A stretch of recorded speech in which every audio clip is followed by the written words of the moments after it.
वन्दे देवोमापतिं सुरगुरुं वन्दे जगत्कारणं वन्दे पन्नगभूषणं मृगधरं वन्दे पशूनां पतिं वन्दे सूर्यशशाङ्कवलिनयनं वन्दे मुकुन्दप्रियं वन्दे भक्तजनाश्रयं च वरदं वन्दे शिवं शङ्करम् ॐ मृत्युञ्जयाय रुद्राय नीलकण्ठाय शम्भवे अमृतेशाय शर्वाय महादेवाय ते नमः।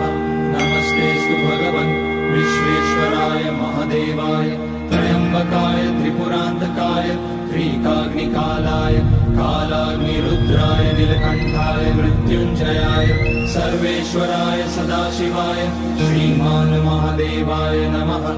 ॐ नमः शम्भवाय च मयोपवाय च नमः शङ्कराय च मयस्कराय च